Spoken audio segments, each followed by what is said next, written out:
Welcome to our channel. Today we how to update PlayStation 5 firmware using safe mode options, detailed guide step by step clearly. To update your PlayStation 5 firmware using safe mode, first, turn off your console completely. Make sure to disconnect the power cable from the back of the PS5. Wait for at least 30 seconds before plugging the power cable back in. Now, hold down the power button on the front of the console. Keep holding it until you hear the second beep, which should occur about 7 seconds after powering on. Once you see the Safe Mode menu appear on your screen, connect your DualSense controller using a USB cable. Press the PlayStation button on your controller to pair it with your console. In the Safe Mode menu, you will see several options. Select the option that says Update System Software. Now, you have a choice between two methods to update your firmware.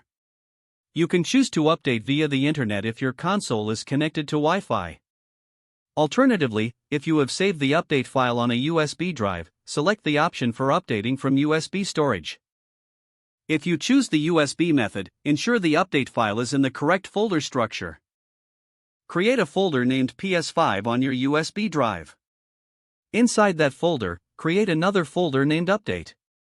Place the update file in the update folder and make sure the file name is PS5. The console will verify the update file before proceeding. If all checks are passed, the installation process will begin. Once the update is complete, your PlayStation 5 will restart automatically. You will then be brought back to the main interface. Finally, navigate to the Settings menu to confirm that the update was successful.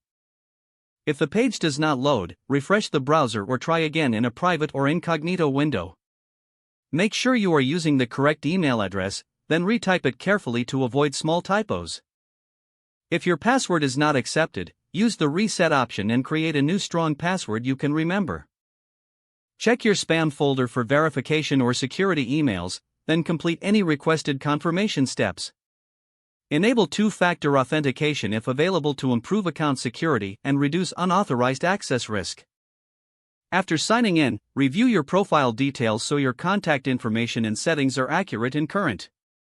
If you see an error message, note it down and try again after restarting your device and internet connection. Log out when you finish, especially on shared devices, to keep your account and payment information secure. If the page does not load, refresh the browser or try again in a private or incognito window. Don't forget to like this video and subscribe to our channel for more step-by-step tech guides.